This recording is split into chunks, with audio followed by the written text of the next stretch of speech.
May you all have a wonderful and joyous rest of this festive Advent season and into Christmas.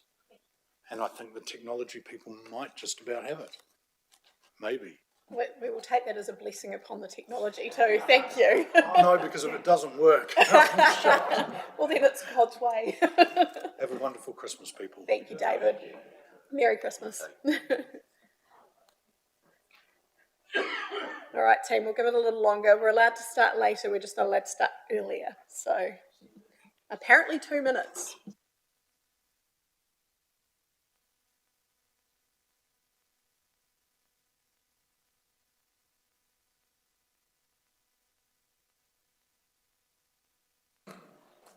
Tēnā koutou katoa, ngā mihi mahana kia koutou. Welcome everyone to our last council meeting of the year.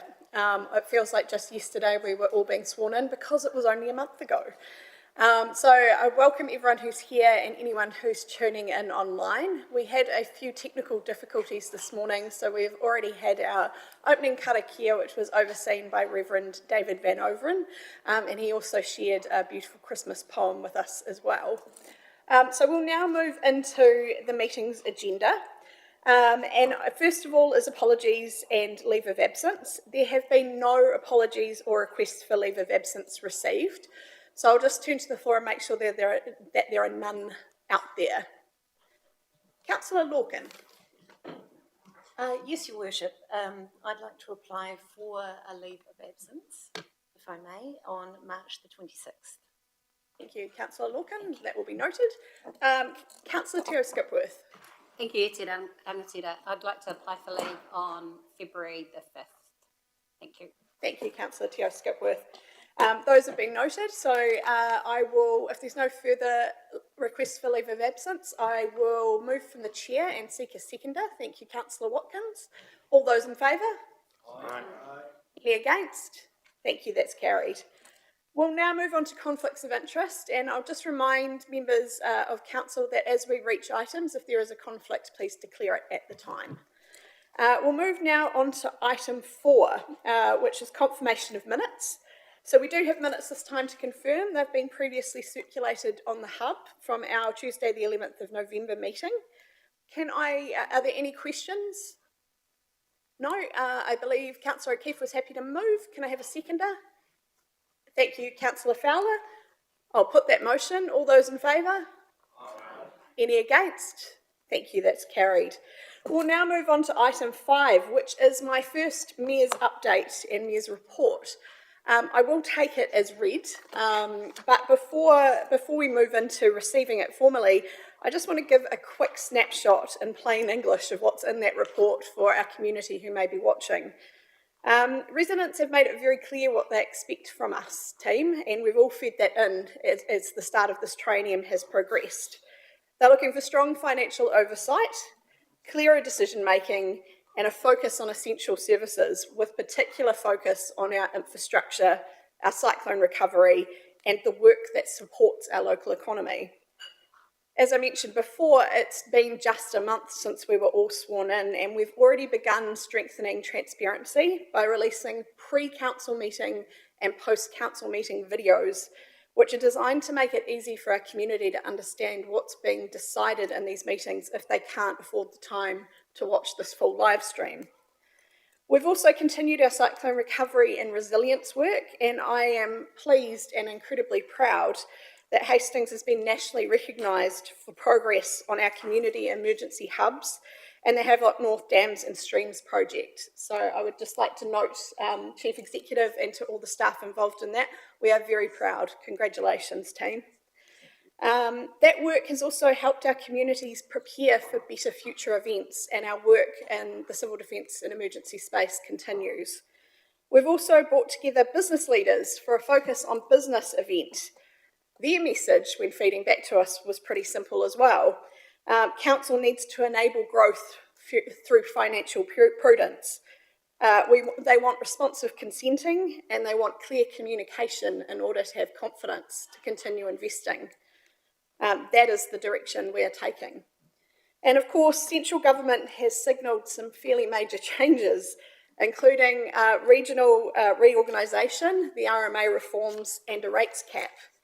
And we're working through the detail carefully, and we'll make sure that our community has clear information about what the proposals mean for Hastings as we get that detail.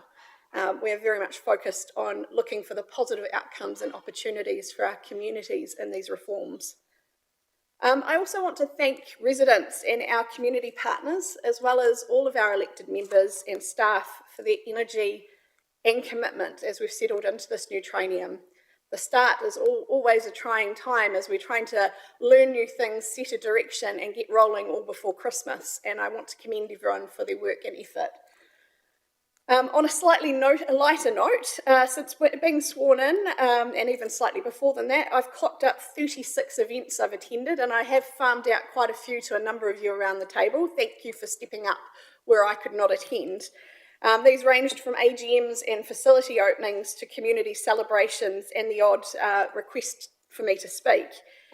Now that our new governance structure is in place, brace yourselves, team, because I will be sharing those out as much as possible because our community wants to see us all out in the community.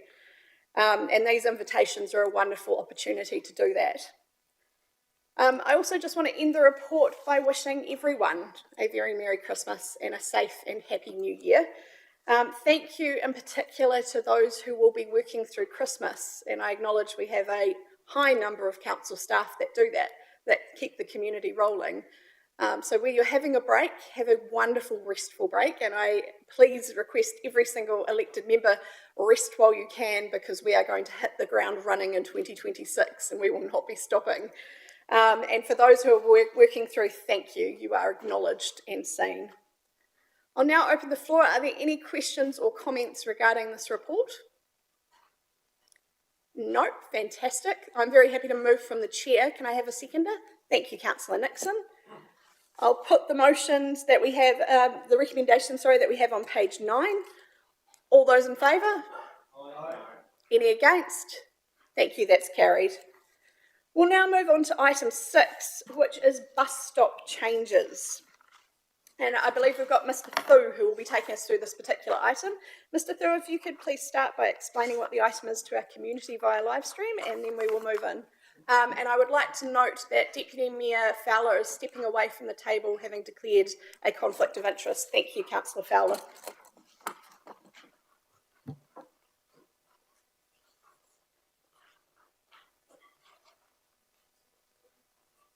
Mr. Thu. Thank you, Your Worship. So this paper today, and we do have some slides, this paper today is the next step in the public transport process that was started by the Regional Council with the change of the public transport plan, which saw new routes, which we will talk about a little bit in the presentation. It's the result and the feedback from our engagement with the community, which the presentation today and the handouts that the councillors are receiving is the latest feedback. So when the paper was written and the paper that is on the public agenda, feedback only closed on Friday. The team have been working through that all the way through to Wednesday, and some of that may even still drift in as sort of Monday was the last of it, but the team have been processing it. So we'll talk a little bit today around what did that feedback say, and then it also goes through what's the implications should council follow the officer's recommendation in terms of a pragmatic way forward. So just in front of you is a colourful little A4 piece of paper, and I just thought it was useful to share that. And what this talks about is just the different roles in setting public transport. So we have regional council who do public transport plans, working with the, working through the regional transport committee, but also importantly, the little green box on the right-hand side is the role of local authorities, or in particular the role of road controlling authorities, which we are for all of our local roads.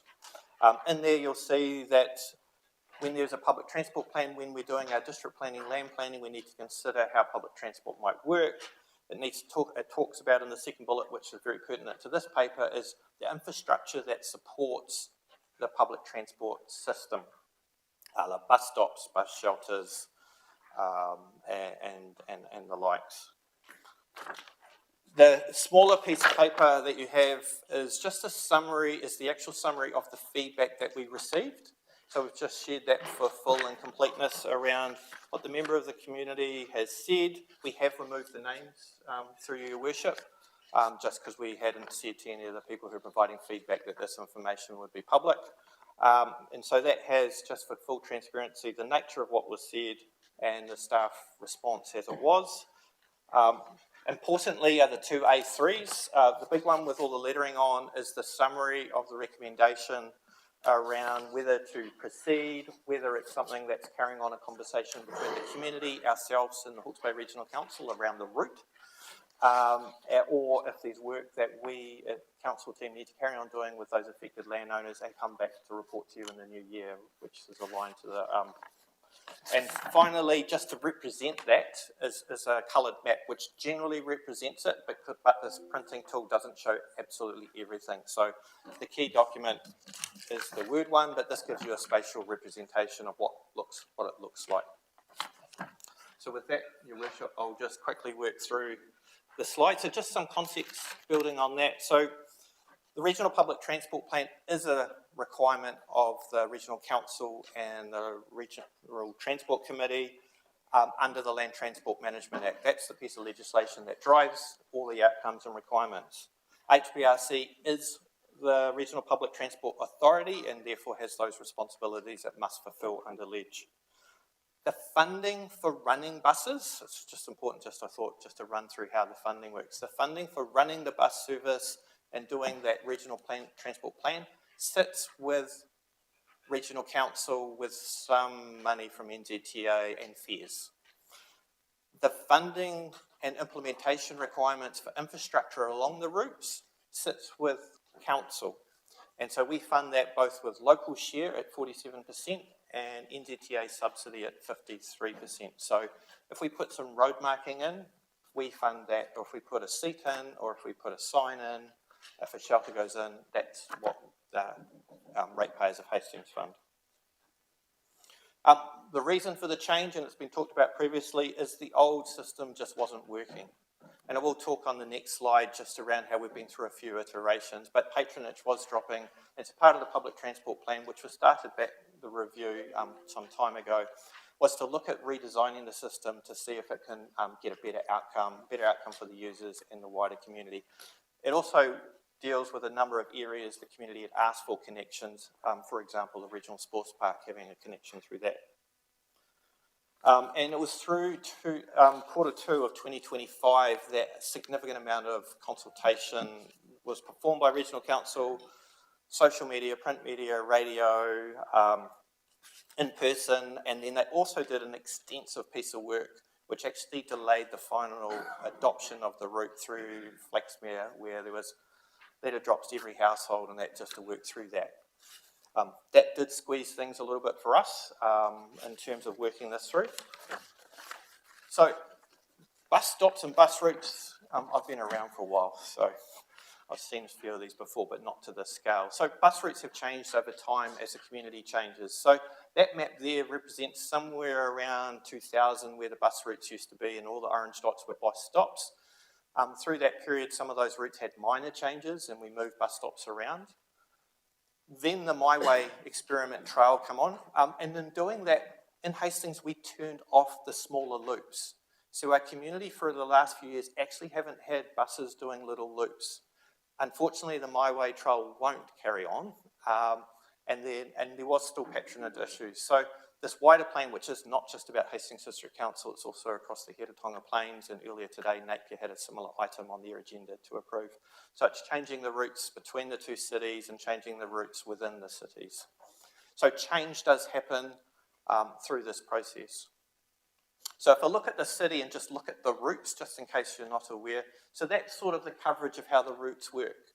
Some of the differences in the routes as they are in, there's a lot of there and back. So a number of the feedback is there's already a bus stop across the road. Why do you need another one? Well, it's because in some cases, if I take Flaxmere Avenue, the bus used to go one way down. Now it's going there and back on the same road. So obviously the bus stop heading one way is not useful for going the other way. So it is about working through in those conversations with the community. So under the, as I mentioned earlier, under the Land Transport Management Act, we have a role to facilitate enabling the bus stops. The bus stops are a legal traffic control device. And in our council, the delegation for approving those sits at this top table. The proposed stops that were taken out to the community were built up using a rationale, and the bullets for that are listed under 3.17 in your report. And a key one which goes to frequency is industry practices. A bus stop in the order of every 400 metres. You need to think about somewhere for the pedestrians to stand safely, what's the traffic and intersections around. Those proposed stops, and I'll get into the detail, for every stop, multiple letters were sent out. So on some areas, it may be the house that bus stop proposed be in front, plus the property either side. And for some, it was all around. So for some stops, there were 6 letters sent out. So feedback that received, that's later than the information you have in the report. So in total, 590 letters were sent out for 178 stops. Of that feedback, 530 of those letters were hand-delivered. Where there was no letterbox, it was posted. And of those postings, we had 10 returned undelivered. And we had 145 responses out of that 590 letters sent to the various properties. Really high-level summary of feedback. We received a number of objections about route. Arataki Russell Robinson Drive was a hot area where there was just questions asked, is it needed? There was ones around Lumsden Road, it's a quiet street, is it an appropriate street? There was objections to the stop. So they don't think the stop is suitable. Sometimes some local observations around features that may not have been obvious, oftentimes around parking, particularly around businesses. So of that total, that's 30 of the 178 stops sit into that. There were some that come back going, thank you, 11. Interestingly, because we were going to the adjacent area, we had approval, or that's a really good idea, from the neighbour. So we got a letter going, hey, we don't like that, but when they found out it was in front of their neighbour, they were okay. So that is the challenge of this exercise, is we will never make everyone happy, and it's the challenge of the commons. We've had it in the past putting playgrounds in parks where I don't want the kids playing there because I'll disturb my afternoon peace while I read a book. This is a road and it does have some function it needs to do, and it is a challenge, which is why the decisions, further decisions to work through will come through this table to make the final calls. Just going to interrupt there. I see Councillor Montepero Henry's lights come on. Sorry, thank you. Through you, Your Worship. This is the first time I've seen this. I have to declare a conflict. Okay, thank you, Councillor. If you could just step back for this item. Right, you can carry on, Mr. Booth. Thank you, Your Worship. And then of all those letters come out in terms of stops affected, there are 102 stops in which we received no feedback back. I just need to stress that because part of the recommendation is to implement where we've had approval, where we've had acceptance to move, and where we've had no feedback back.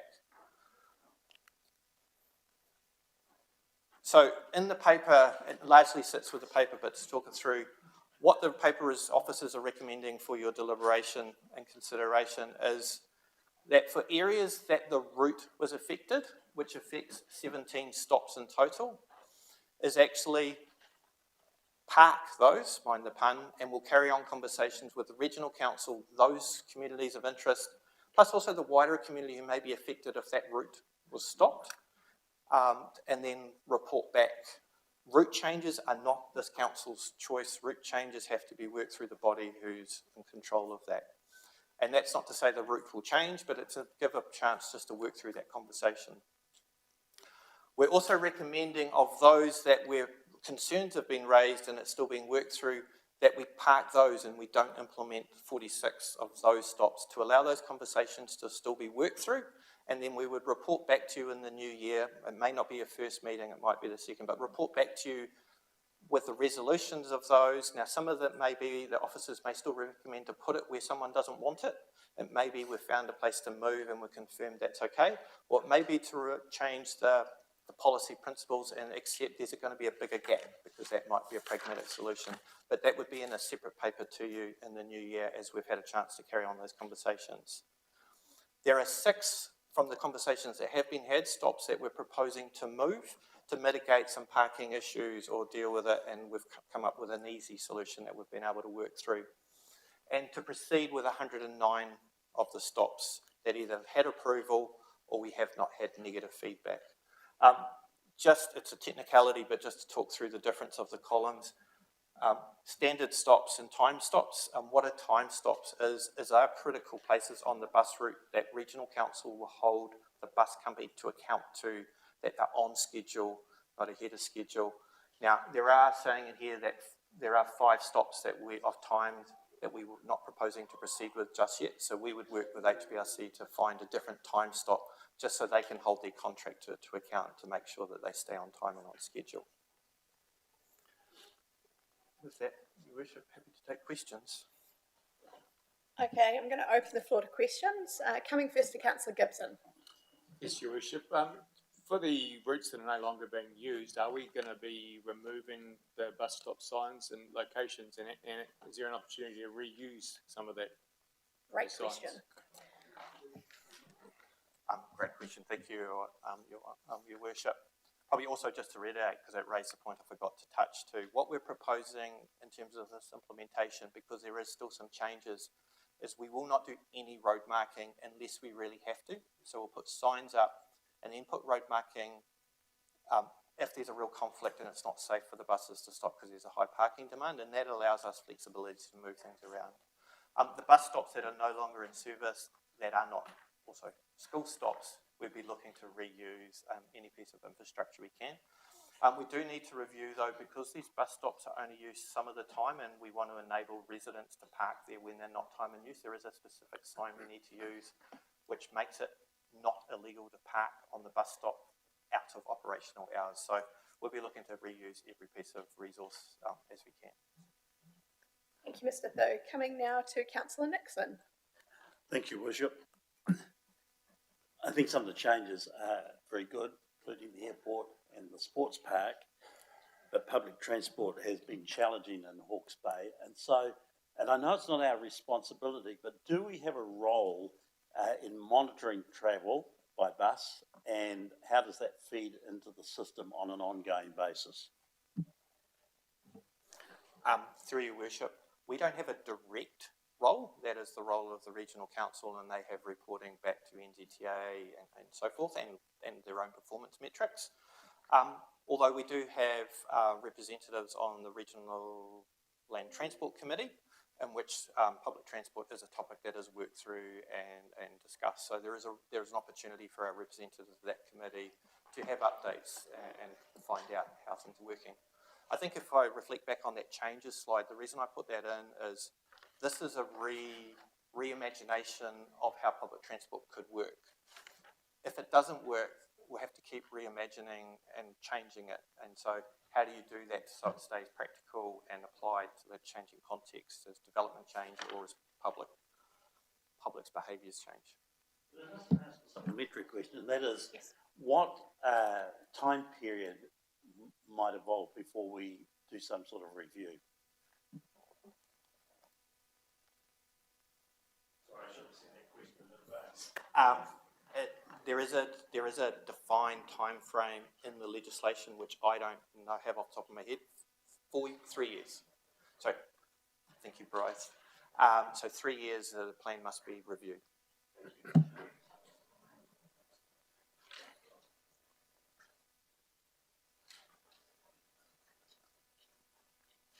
I'll come now to Councillor Watkins.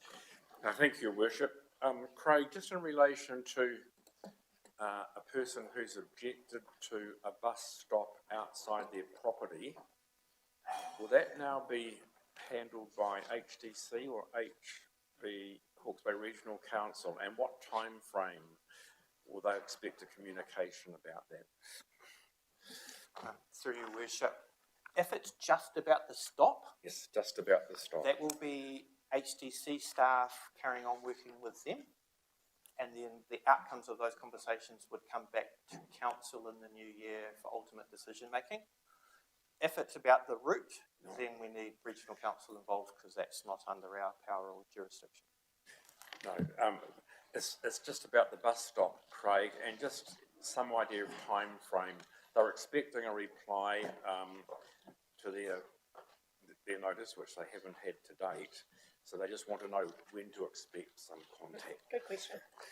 Through your worship, after this meeting, depending on decisions, if we're going to carry on working with them, we'd look to communicate back to all of those who have submitted that we need to carry a conversation around this is where we're at, we'll be looking to coordinate. We have to obviously work through, we have a holiday period coming up where some businesses may not be here. We also have staff who are away on leave, so it would be over the next, it'd be next couple of months. Okay, Thank thank you. I would suggest. Thank you. Excellent question though, Councillor Watkins. Much like you, I'm sure I've received many emails and calls regarding this issue. And what I have been doing is passing them on to the team. Mr. Fu, can you just give me some reassurance that that's been collected and is noted as objections, if they've come to me instead? Through your worship, I have had the team working both with the Chief Executive's office and the Mayor's office to go through all correspondence that's come in by your two offices, just to make sure we've got it. Most had, but not all, so that's been correlated back. Excellent, thank you. I'll come now to Councillor O'Keefe. Kia ora koro matua. I've had a few sent through to councillor requests. But my question is this, for the ordinary mortals such as myself, can you waive a bus down? Do you have to be at the bus stop, or can you just say, there's a bus, I need a ride? Great Can question. they do that? Mr. Thu. Through your worship, that's exactly what we've been talking about, and so there will be some communication around that, so absolutely. Excellent question, thank you, I Councillor just O'Keefe. should clarify expectations. If it's really busy and you're nowhere near a stop, then the bus driver has to drive safely first, Yes, rather and within the law. You got a bob each way, eh? thank you for expectation setting there, Mr. Thu. I'll come now to Councillor Corbyn. Thank you, Your Worship. So in practicality, the new bus route will start 26th of January, and 40% of the bus stops won't be confirmed. So they'll be driving down the route, but not stopping. Mr. So Thu. through your worship, so this is new bus stops. So some of the stops are actually existing ones that the buses were also using. So there's more than 178 stops in total on the new routes, because we're also using existing stops where the route's there. But if there's a big gap, what we'll be talking to people, what we're saying is there'll be no legal bus stop where the bus has a right and no one should be parking in there in operational times. But if there's a gap in that route and someone waves down the bus or pushes the button on the bus to hop off, the HBRC team will be working with their operators to facilitate the pick-up and drop-off without the formalisation. Just out of interest, how many existing stops will still be used? Worship, I don't have that exact number on me unless the team would know it off by heart. Sorry, I can send that through if that's critical. Thank you. All right, are there any other questions? No? Councillors, I have asked for a modification to be made to the recommendations based on the fact that we have updated information just today regarding objections and approvals and any other information we've received. So can we just bring those up on screen, please, team? So we'll be referring to the recommendations on screen rather than those that are on page 16.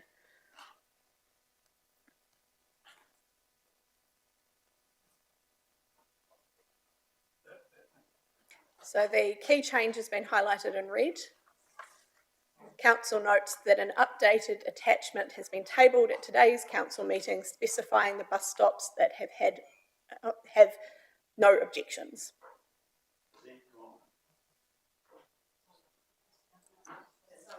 So that is the only change.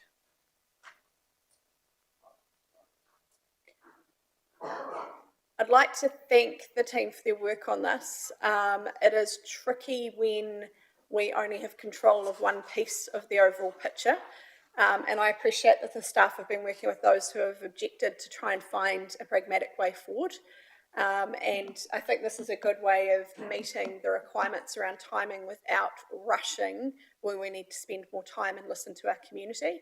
And I'd like to thank the community who has interacted and sent in their thoughts, both those who have objected and those who have approved. It's really helpful. I'll come now to Councillor Jessup. Thank you, Kura Matua. I'd just like to salute, Craig and the team for, producing this well-deserved, new regime for the pahi. And I'd just like to take you all on a hiding out of our own from Hiratonga to Ahiriri this morning on a waka kotahi. And I'd like to salute 3-1 Manawahine over at the Napier District Council this morning, namely, Sally, Crown, Whare Isaac Sharland and Cheyenne Rehania. Kia ora. I'd like to recommend that. Kia ora. So are you moving the recommendations? Thank you, Councillor Jessup. I'll now look for a seconder. Would someone like to second the recommendations? Thank you, Councillor Watkins. Okay, if there's no further questions or debate, great. I will put the motion as listed on screen. All those in favour? Any against? Thank you, that's carried. And thank you, Mr. Thu, to you and the team. Okay, we'll move now on to item 7, which is parking controls. And I welcome forward Mr. Payne.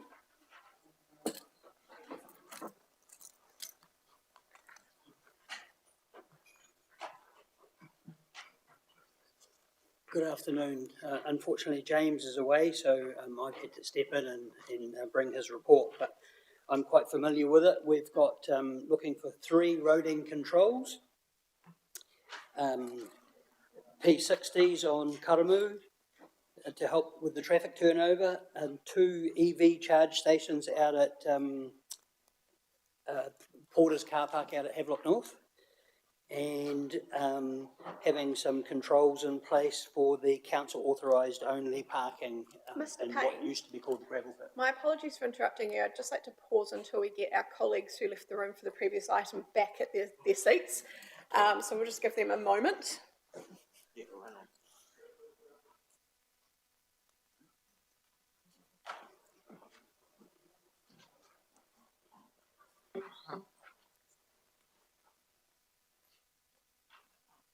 Welcome back, team. Thank you. Thank you, Mr. Payne, if you'd like to carry on. So that's pretty much it. I'm happy to take any questions. So for the benefit of our 2 councillors who have just rejoined us, we're on parking controls now. Page 25 of your agenda. While you get your bearings, I will come to Councillor Nixon. Thank you, Worship. Just the 2 parks for electric cars on Te Ahi Road. Yes. Is there an obligation or requirement that if they're not charging, they're not parking there? Yes. Through you, Richard. Recently there was a law change as well that actually makes it an offence to park in there and not be charging. And that's why we wanted to change it from P120 to P60. So we just get that turnover. It's not about parking, it's about charging. I have to say, seeing that particular change on the agenda delighted me, as the Havelock North Business Association have been asking for more electric car charging in Havelock North for some time. So I'll come now to Deputy Mayor Fowler. Yep. Thank you, Your Worship. I agree with the EV charging. We have friends stay and they're always at me saying there's nothing in Havelock North, blah, blah, blah. So, agree with that. The 60, we're up to the 60-minute ones as well, outside the buildings, is that yes? Is there any other locations in Hastings that might apply to, in terms of us being proactive, that, or do we just do it on a case-by-case basis, through Your Worship? Good question. Your Worship. Yes, there's plenty of places throughout the CBD where we do that, and we constantly look at it and receive feedback from the public as well. Sometimes, for example, if we've got a P60 and it's close to a hairdresser's, that's obviously not long enough. Well, it is for me, but...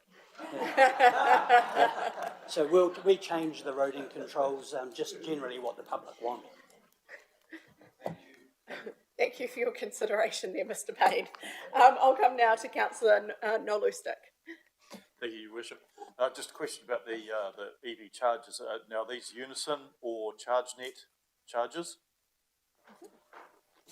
No, it's another company. I'm not sure if he's got it written in there.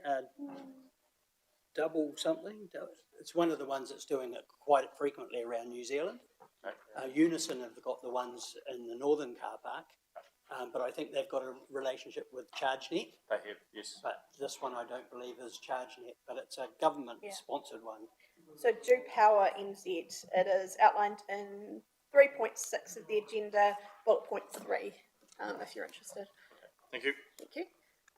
Okay, I will come now to Councillor Teo Skipworth. Thank you, Te Rangatira. Just point of clarification for our community that are watching online. This is about the charging of a vehicle, not charging of parking in a space. Very good clarification, thank you, Councillor. Excellent. All right, are there any other questions on this item, councillors? No? Can I have a mover, please? Oh, so many. I'll go with Deputy Mayor Fowler and Councillor Nixon as the seconder. So if there's no further questions or debate, no, great. I'll put that motion. All those in favour? Any against? Thank you, that's carried. Thank you, Mr. Payne. So we'll now move on to item 8, and I believe we've got Mr. de Klerk in the room who will be coming forward to assist us. This is regarding the Redcliffe Waiheke Bridge construction and alignment. Welcome, Mr. de Klerk.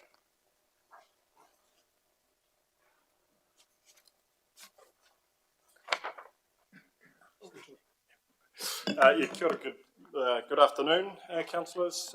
So I'm Darren de Klerk, I'm the Director of Infrastructure Delivery, and I have Mr. Scrimger here with me, who's the Program Delivery Manager for Bridges. So we'll take the report largely as read, but we will just probably point out some of the key items through where we're at and what we're seeking today. So for the last probably 18 months, the project team's been working through, firstly, the feasibility of re-establishing a bridge in Redcliffe, and then also the process to engage with the community and mana whenua to identify the preferred alignment option. The paper today seeks a decision on the alignment option, but the history of it is a 50-50 shared bridge between us and Napier City Council. It is part of our emergency works program. We have a temporary structure in place that was installed and opened in August 2023. That has a 5-year lifespan through to middle of 2028. It is currently going through strengthening works in the early part of next year to help extend its life as long as we can, obviously tie in with this project's timeline. The funding for the project is coming from NZTA's emergency works, which is 83%. Councils, Napier and Hastings pay the balance, which is 17%, roughly split 50-50 based on our FAR rates. We need to expend that money by 30 June 2029 to maximise the funding assistance rate available. We anticipate the project construction will take roughly 2 years, and we anticipate if things move ahead as we expect to start that construction at the back end of next year, late 2026. Again, so today we're seeking an alignment option. We've been through a community engagement process, and we've worked pretty closely with the Waiheke community. The intention is, following a decision today, we would attend hui tonight at Waiheke Marae to brief them on the outcome, and that is a commitment that we've made. This morning, we've briefed Napier City Council and have received an endorsement on the preferred option that we put forward through that. So this is one step in that puzzle before we move forward with the project. So largely take it as read and answer any questions. Darren, just before you sit down, through you, Worship, can you just explain a little bit about the engagement process and the structures that have been in place with the community in terms of working through the options? So look, there's 6 options we've put forward in the feasibility assessment. 3 of those were pretty quickly discounted as just not viable, being salvaging the existing bridge or shrinking the existing bridge. And we landed with 3 options. 2 of them immediately upstream of the bridge, and one of them about 400 metres further upstream, coming into the Links Road intersection. We then took those options to the community, and we've talked through the pros and cons behind all of those options. A survey was done actually in the back end of 2023. There was about 60% in favour of option 2C, which is our preferred today. We retested that survey through the month of November. That option has come back with the alignment of 2B or 2C being slightly in favour at 52%. Option 3, which is the more complex and more expensive option, came in at 48%, and I can talk you through the reasons for that, but we understand that as the Waiheke Links Road intersection being included in the project scope is a real positive for the community. It takes traffic obviously out of the Waiheke village, but there are a number of complexities in that, as we've alluded to in the paper, around the closed landfill on the Springfield roadside, the additional costs, power cables. There's a number of things that make option 3 really, really challenging. That said, we've weighted the community feedback really, really high in our multi-criteria assessment to try and obviously give that as much weight as possible. That still doesn't bring option 3 to the fore when we think about the assessment of options. Option 2C still stands out as clearly the front runner from a technical point of view, and slightly when you consider the alignment options through there. Part of the project group, we've got a community reference group that have met about 4 or 5 times now. That is community representation, mana whenua representation, key stakeholders like NZTA, the Regional Council and Napier City Council on there. And they endorsed option 2C earlier in November. On top of that, because it's a 50-50 asset, we have a governance group that sits across this and the Brookfields project. They met start of last week, 2 executive leaders from each of the 2 councils, and again, they've endorsed option 2C through that process too. Thank you, Mr de Klerk. Right, you may as well stay standing, I think, because you're about to be hit with a lot of questions. So I'll come first to Deputy Mayor Fowler. Yep. Thank you, and through you, Worship, my first question has been answered, Mr de Klerk, about if mana whenua was on that reference governance group. This question may be a bit cheeky, but the 50% sharing of costs, obviously if we're controlling this project, are we able to recover some of your time and your staff's time to Napier as part of that 50%? Superb question. It was on my list as well, Deputy Mayor. Yeah, through you, Your Worship, yeah, fantastic question. The answer is yes. The way, logistically, how it works is Hastings takes the lead, as you've seen in our paper. 83 million is set in our long-term plan for this project. We then have a 50% discount in there where we recover that cost from Napier. So as we incur costs over time, we invoice them for their share, they recover their share from NZTA, and that is a 50-50 on our consultant, our own time and contract costs, so yes. Wonderful, thank you. And just in closing, Your Worship, having travelled that way for 15 years when I was lecturer at EIT, I too am in favour of option 2C as being practical in my opinion. I will come now to Councillor Daniel. Tēnā koe te rangatira. So I do have a question that is around the feasibility report, specifically around consultation, recommendations and conclusion. So on page 72, it did talk about the 2B, 2C being the preferred option, but it did note that a majority of the whenua is Crown owned, but there is a portion of that that is Māori land and Māori reservations. So I just wanted to ask the part-time, out of the consultations that you had with mana whenua, from page 77 to 79 on the report, how many of those landowners themselves were in part of that consultation? Yeah, look, through you, Your Worship, I don't know off the top of my head the number of landowners, but what I can tell you through the engagement process, as I said, we were out at Waikimara at the start of November to talk with the community about the proposed options. The survey went out after that. Following that, our project team actually went and door knocked hand in hand with mana whenua through there and talked to as many residents as possible. What we see, both option 2B and 2C having no property impacts, is a slight bit of regional council crown land with option 2B, but option 2C we believe we can work within our land parcels that we have available or our designations that we have available, and no property purchase is required. So that again is positive in fact of 2C. Sorry if I can follow that up.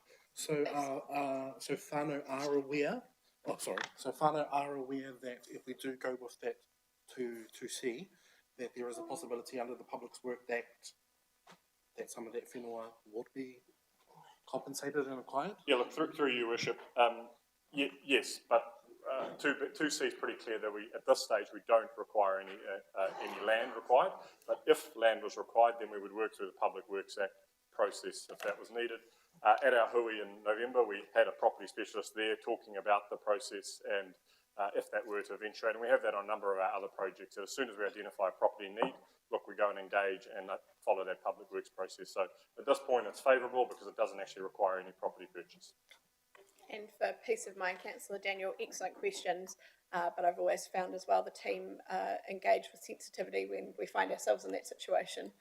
I'll come now to Councillor Radcliffe.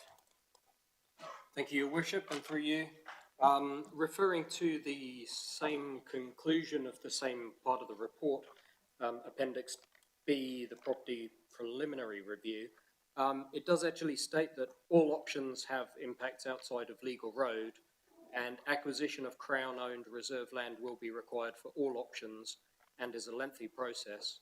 Property actions would need to be initiated in parallel with design if the intended construction start is less than 24 months. If we're aiming to start construction in late 2026, what is the risk there of that first process running into the second year and delaying the start date into 2027? Yeah, look, good detail. I guess probably just prefacing that the optioneering report is probably about 12, 15 months old now, so that was one of the earliest pieces of work to determine if there's a feasible project or not. The land that's referred to in there is the Crown LINS land, so it's a LINS process that we work through to identify the land. And that is currently underway as part of the project. The reference before was around private property purchase, and that is not a requirement under the project. Thank you. Great spotting of detail there, though, Councillor Ratcliffe. I like it. Coming on now to Councillor Watkins. Yeah, thank you, Worship. Darren, I understand in the flood, the current bridge carriageway was underwater. The new bridge, will that be elevated higher than the current bridge, and if so, to what extent? Let Mr. Scrimger take this. Through you, Your Worship. Yes, so the new structure will be approximately 1.2 metres higher, so that's the feet level, which is the underside of the bridge. We'll have about 600 mils of freeboard above the new stop banks that are currently being constructed. So the new structure accounts for the additional work that HBRC are doing already. Councillor Tara Skipworth. Thank you, Te Rangatira.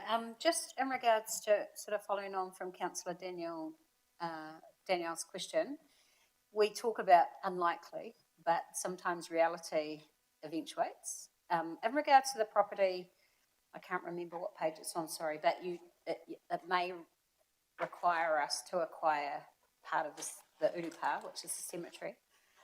And we can say it possibly won't, but we need to have a conversation in case it does. Would that, if it did eventuate that way, would that require, are there bodies in that Urupa? So I don't want to assume. And would they require exhumation? Yeah, through your worship. Look, I think that refers to option 3 in particular, which is obviously not our preferred option. So if we went down an approach where option 3 was endorsed as the option to take forward, then that brings other complexities, and is one of the reasons why we aren't recommending that option, because it brings complexities. So at this stage, we haven't opened that conversation because we didn't deem it a viable conversation to take forward, again, because our recommendation is on option 2C as a preferred option. Supplementary, Absolutely. All my reasoning for asking those questions. Thank you. Thank you, Councillor Tara Skipworth. Councillor Corbyn. Thank you, Your Worship. The community pretty much 50-50 supported option 3, and the reasons I imagine were the volume of traffic going through Waiheke Road, safety, etc. Are their concerns able to be met within the project through traffic calming? Accessibility onto the road is very, very busy. I stopped outside last night and no way you get out of a driveway onto the road, and also redirecting traffic down other routes to reduce the load. Through you, Worship. Yeah, look, really good question, and really something that's poignant with the community is the safety through there, and that is one of the reasons, obviously, for preference in option 3. The counter side of that, obviously, is the connection back into Taradale being longer if option 3 was forward. That said, one of the conditions, and sorry, I was remiss in my summary early on, but option 2C, we've put conditional on doing a couple of things. One of those is focusing on those safety improvements. So we've committed to the community, one of the first things we would do if option 2C moves forward is workshop with them a safety improvement session, really. So go out with big maps and identify where the main issues are and how we can address them. And a little bit of work's already been done in that space from the safety improvements team. So again, we would take that forward. When we met with the community reference group, and again, members of the community had to, I guess, endorse the option 2C, 2B, as we are doing today. All but one was in preference for option 2C. Interestingly enough, the one that was in favour of option 3 is more representative of Omaranui and Motiopā, the rural community. So everybody within the village that's on that community group were able to live with option 2 as the preferred option, providing we were able to work through some of those conditions. One of the other conditions is obviously the intersection as well, and that is why the rural community are interested in having heavies, I guess, go over in a different location and not have to go through the village. There is a lot of work to be done because there are a lot of laneways through the village as well, as you say, that is challenging and are a safety risk, but we believe we can mitigate those with some good thinking in partnership with the community. Coming now to Deputy Mayor Fowler. Yep. Thank you, Worship. Is it okay to move the recommendations? I'd like Please to feel move. free to give us a direction. You're moving, Deputy Mayor. Can I have a seconder? I will come to Councillor Lorcan. So we have a motion on the table. Is there any debate or further questions? No, well traversed team, and Mr. de Klerk, you did very well standing for that period of time. So I will put the recommendations as outlined on page 32. All those in favour? Any against? Thank you, that's carried. Thank you, team. Great outcome for the community. All right, we'll now move on to item 9, which is the Q1 financial results. And I'd like to invite Mr. Wilson forward as well as the rest of the team.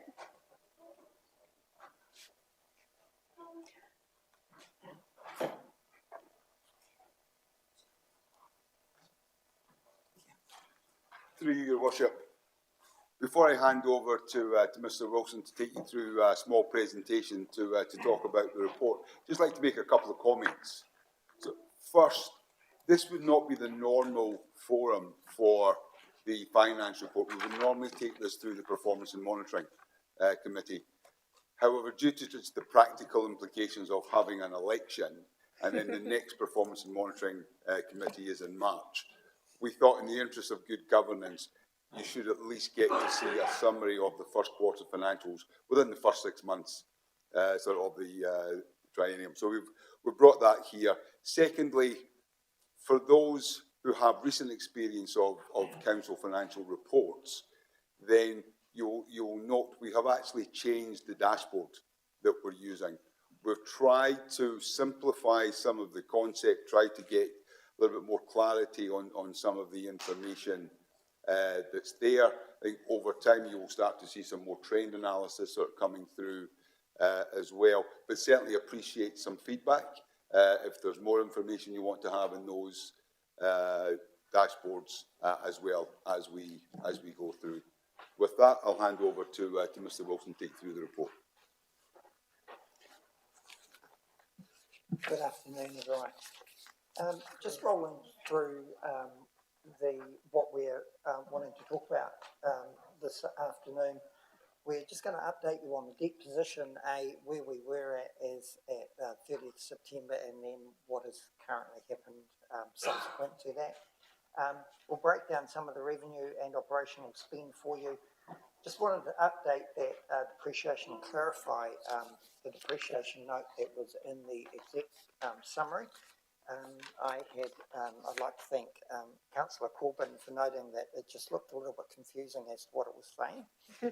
It looked like we were saying $17 million odd versus a budget of 1.4. That wasn't actually reality.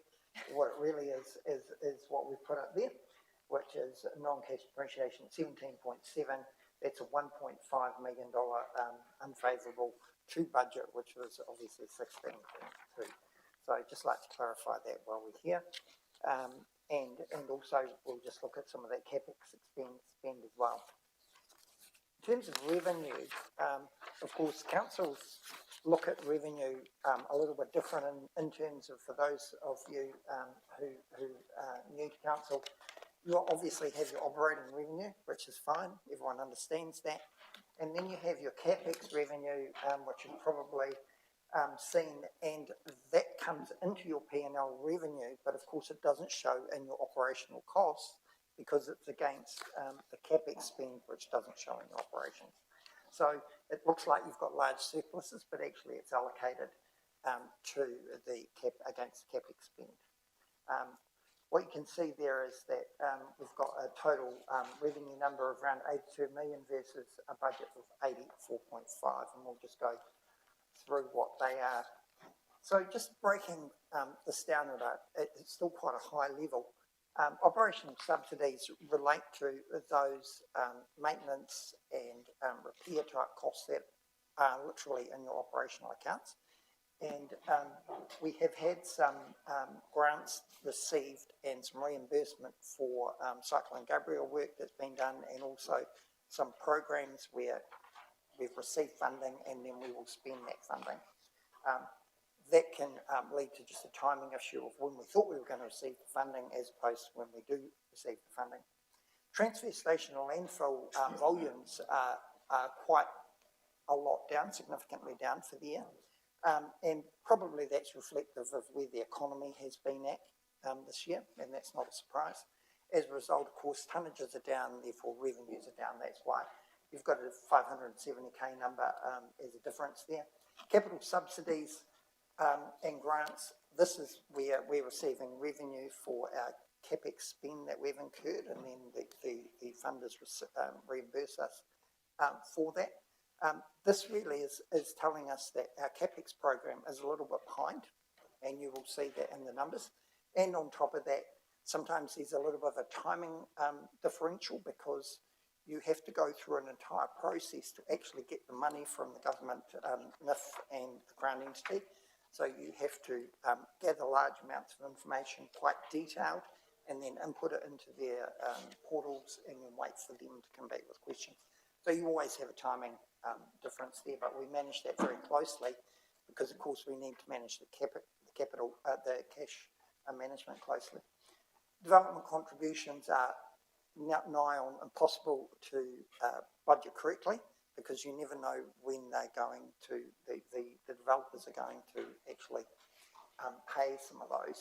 So and it's more likely to be behind when there has been a slowdown in economics as well. Of course, when it's hot, they want to get on with what they're doing. Cyclone Gabrielle insurance reimbursement, I just want to talk about that for a minute.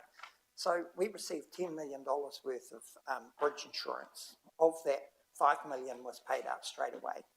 The second $5 million tranche, effectively, as we built bridges, they paid the portion of that bridge that related to that insurance through. So as we build the various pieces of asset, they will reimburse us. We try and get that right in terms of budget, but of course you can never always get that completely right. So that's why that's sitting in there like that. Expenditure, on the other hand, what we've got here is both the capital expenditure, and which of course doesn't show in your P&L, but we will go into that further down, and also your operating expenditure.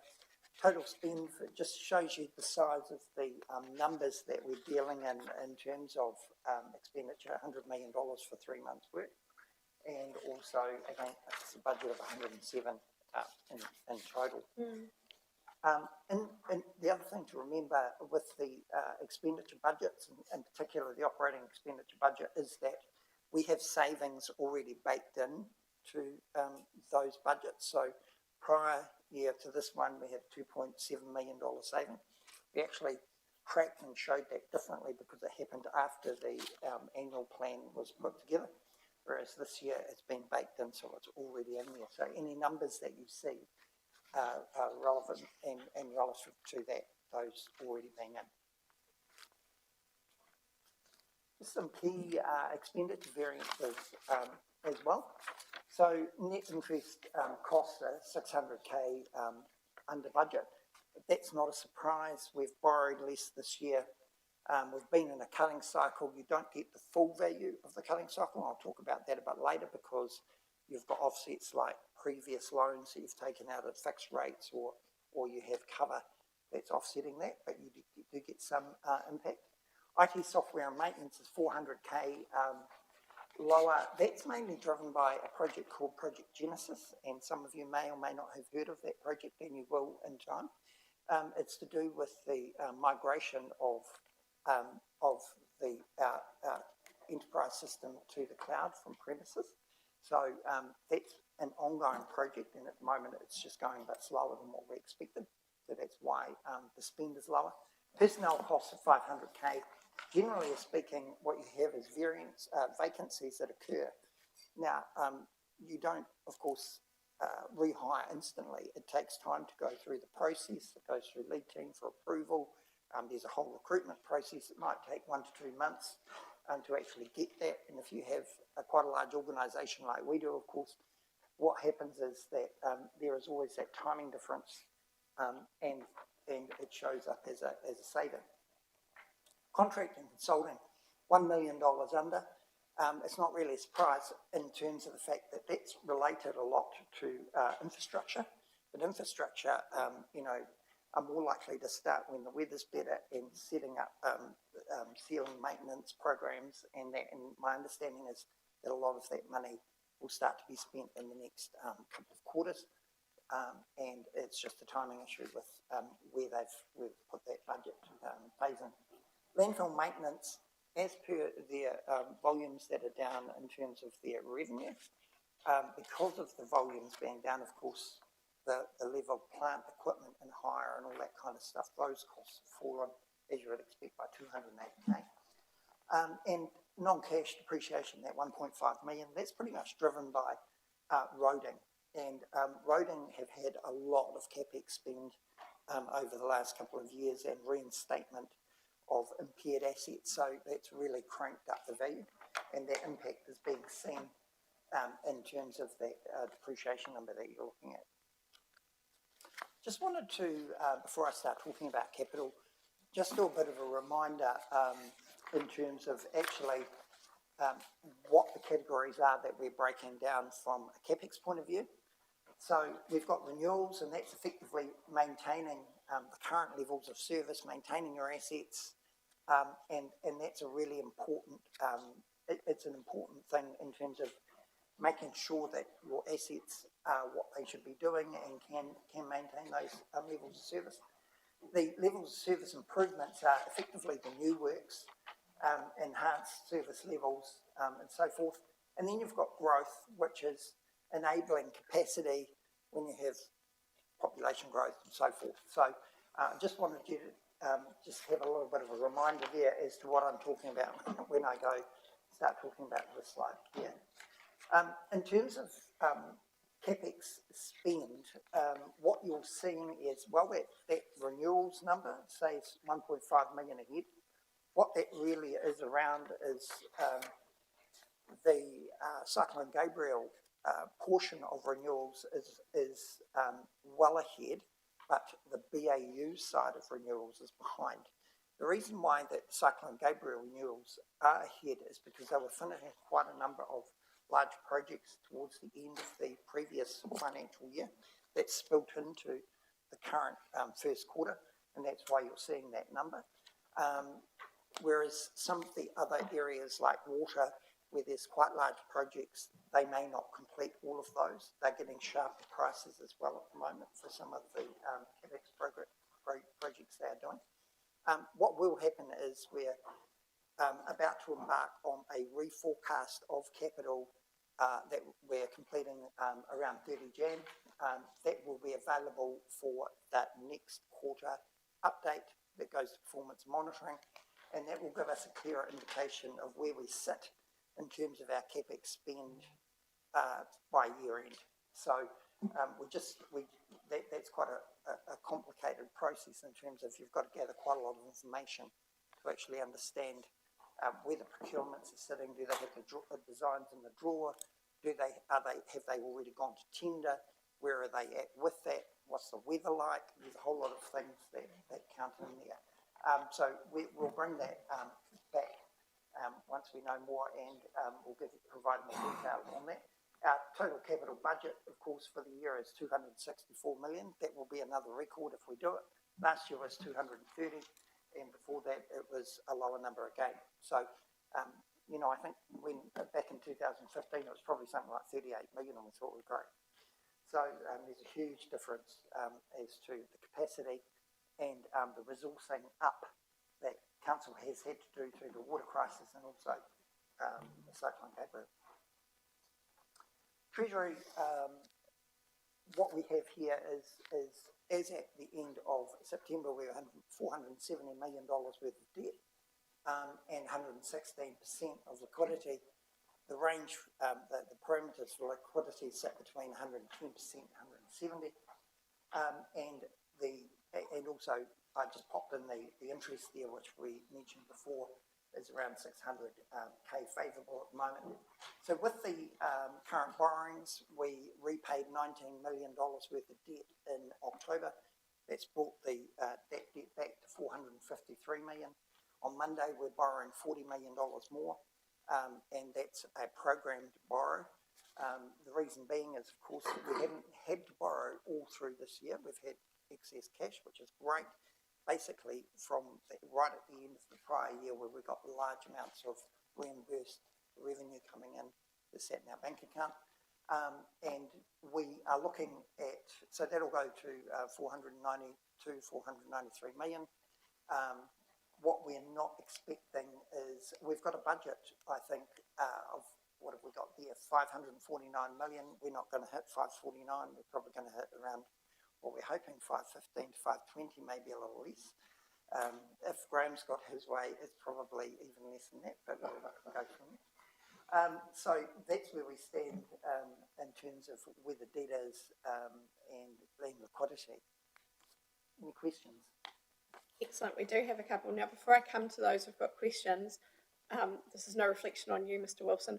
I'm going to ask everyone to just stand for a minute because we all need to stretch. We made that commitment at the start of the training. Please don't go walking. We will have a proper break in a minute. I'm just giving everyone a moment.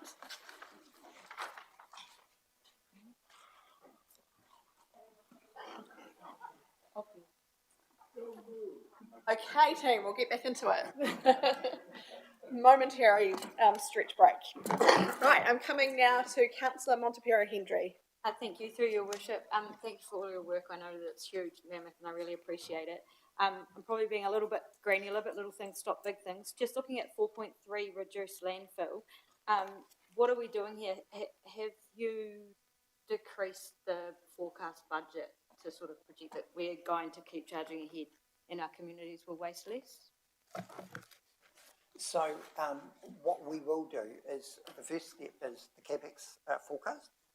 But we're also looking at an operational forecast, and at that point what we'll do is produce a forecast. We don't change the annual plan because we can't, it's adopted. What we then do is look at where the number is looking and then give you an outcome of what that looks like at year end. Coming now to Deputy Mayor Fowler. Yep. Thank you, and through your worship. The DCs, as you've alluded to, Mr. Wilson, are very hard to calculate. What happens if we don't recover those DCs? What is the impact? What is the likely impact?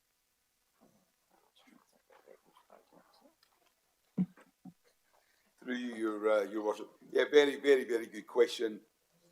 If we don't recover ultimately with the current legislation, then there will be some costs that have to come back to the ratepayer. So we're currently working through a very detailed process to try and estimate what that could be and just get ahead of that. And it's something that we will be bringing back to council in the new year. It is quite a complicated sort of process, taking in our capital costs, taking in our growth projections, as well as the speed that we're seeing the developments actually happening, and trying to balance that together. But we will be coming back in the new year, but there is certainly a risk.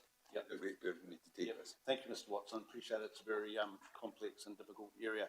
And once through your worship, I'm pleased to see the dashboard, the way it has been developed. I think it's a lot user friendly, so congratulations on that. Also, happy to see the debt management as well. And is that if our dream protector, aka Chief Financial Officer, Good, Brandon. Nigel, has his way, it will be less, so that's pleasing to see. And the first 3 years of a financial year are always lumpy and bumpy, and you've explained, I think, very well, Mr. Wilson, those impacts. So I'm happy to move your worship. Thank you, Deputy Mayor Fowler. I'll come now to, well, first of all ask, do we have a seconder? Thank you, Councillor Jessup. We'll come now to Councillor Nixon. Thank you, Worship. Looking at the landfill, from what I'm in fact, the revenue's down, was it 300,000? 280, yeah. 180. But of that, nearly half of it disappears in the waste levy and the, so presumably the two are just geared, they're just going up and down together. So the deficit is not as bad as it looked in the figures. Would that be a fair comment? That 280 is not only landfill, that is transfer station as well, so that's the two combined.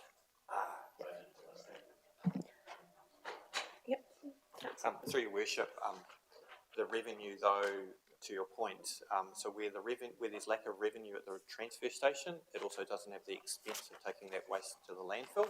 And to exactly your point, councillor, through your worship, if the landfill doesn't have the waste going through the gate and that revenue is down, it also doesn't have the close to 60% taxes that get passed through. So there is important to look at the netting of those operations, which the joint landfill committee will look at, because that has to be fully ring fenced and run its own books.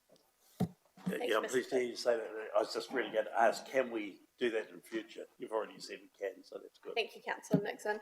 Are there any other questions? No? Okay. Well, we have recommendations, councillors, on page 41. We have a mover and a seconder. So I will put those recommendations. All those in favour? Any against?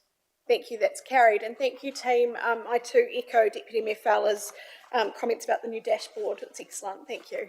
And look forward to the continued reporting through performance and monitoring in the future. Okay, we'll now move on to item 10, which is appointments to the Hastings District Licensing Committee for the 2025 to 2028 triennium. As part of this paper, we need to look at appointing a deputy chair that stands in for the chair when required. The chair is an external appointee because it is specific requirements. It's also important to note that when we are looking at that placement, that we have to avoid appointing anyone who has strong links to the liquor community or strongly expressed views for or against such practices as well. So unfortunately that precludes quite a few people at this table. But we'll come to that in a moment. I acknowledge Councillor Monteperi-Hendry is standing. I have a conflict before you go any further. Thank you. If you'd like to step away from the table, thank you very much. Councillor Lorcan. I believe I may too also have conflict. Okay, if you'd just like to step away from the table for this item, that would be great. I'll come now to Deputy Mayor Fowler. Oh, so I think Callum was ahead of me. Oh, sorry, Councillor Ross. Councillor Ross. Thank you, Your Worship. I'd like to move a motion for the appointment of Councillor Melmine for the Deputy Chair role for the Licensing Committee. Thank you. Okay, so putting in D, Councillor Melmine. I will come to Councillor Melmine. You have been nominated, Councillor. Are you willing to accept that nomination? Yes, absolutely. Thank you. Okay, so we have a motion on the table, but I need a seconder. Thank you, Deputy Mayor. As I can't move it, I will second it. Excellent. Thank you. Okay, so that rounds out that blank within the recommendations. So just noting that the recommendations will be as they are on page 54, except in D, listing Councillor Melmine as having been nominated as the Deputy Chair. Before we go any further, I would just like to come to Ms Stettner. Do you have anything to add around the paper? Thank you, Madam Chair, and thank you, councillors. So this report is seeking appointments to the Hastings District Licensing Committee for this triennium, including the appointment of a Deputy Chair. Just as an assurance to you, Councillor Melmine, that training on the supply and sale of alcohol will be done for all members as well as yourself to ensure you can engage in that process. Thank you. Okay, do we have any questions or debate? No? Okay, in which case we have recommendations on page 52 with the addition of Councillor Melmine and D. We have a mover and a seconder, so I'll put those recommendations. All those in favour? Any against? Thank you, that's carried, and I welcome back our colleagues to the table who stepped away. We now move on to item 11, which is largely an administrative paper, which is about adopting our schedule for 2026. It's important to note, councillors, that this is not the full and comprehensive schedule of everything we will do as elected members. There will be all sorts of things that pop up in the year. But what it does signal to you is through conversations with you in your direction, we are honing in council meetings to a Wednesday and a Thursday next year instead of the traditional Tuesday-Thursday schedule that's been held by council. This is because the majority of elected members indicated those were their preferred days of business. You will note that there is a slight typo in 1.5 bullet point 1, which mentions Tuesdays and Wednesdays. Just to clarify, it is Wednesdays and Thursdays. I will now come to Ms. Stettner. Thank you, Madam Chair. Just a couple of other things to note. The timing of the council meetings takes into account timing around the adoption of the annual plan. So those key dates are incorporated there and have been considered. Also, the meeting-free weeks are highlighted in yellow and they coincide with school holidays. Thank you. Just a note on that, they're actually highlighted in green on our papers, but thank you. So the keep free weeks are really designed to enable elected members, if you choose to do so, to take leave during that period and know you will not be missing council business. Our community is always interested to know who's present and around the table, so we try and create space where elected members can take breaks. These are often aligned with the school holidays, not the whole school holidays, but 1 week, because we recognise a number of elected members have children or grandchildren that they are caring for as well. And also acknowledge that our staff are often in the same position too. So having 1 week where people can know there's not huge active work going on is great. So we have recommendations on page 58, but before I seek a mover and a seconder, are there any questions? No, brilliant. So can I have a mover, please? Councillor Ross and Councillor Daniel seconded. If there's no further questions, I will put the recommendations. All those in favour? Any against? Thank you, that's carried. Okay, we'll now move on to items 12 and 13. There are no minor or urgent items, so we move past that. And on to item 14, which is a recommendation to exclude the public from items 15, 16, 17 and 18. So I'm going to come first of all to Mr. Cameron to please explain to us the reasons for the public excluded nature of these papers. Thank you, and through you, Madam Chair, as you just said, there's 4 items on the agenda recommended this time to be considered in public exclusion. Working with the officers in the preparation of the agenda, I felt it appropriate to advise council, our advisors, to consider these matters in public exclusion. Each paper to varying levels has council in a negotiation position with external parties around commercial matters, and each paper traverses commercially sensitive information both for council and for external parties. Given those particular circumstances to the 4 items, it's accordingly recommended that council consider these matters in public exclusion. Happy to take any questions, Your Worship. Thank you, Mr. Cameron. Are there any questions regarding moving into public excluded on these papers? No? In which case, can I have a mover, please? Councillor Lorcan, seconded by Councillor Milne. I will put those recommendations. All those in favour? Any against? Thank you, that's carried. Before we move into public excluded for the remainder of our business, which will go for some time, I'd like to take this opportunity to thank any community members who have tuned in to watch us from home or online, and wish everyone in our community, above all else, a safe and happy Christmas and New Year period. Best wishes to you and your whānau, and thank you, councillors, for your mahi this year. So we will now move into public excluded.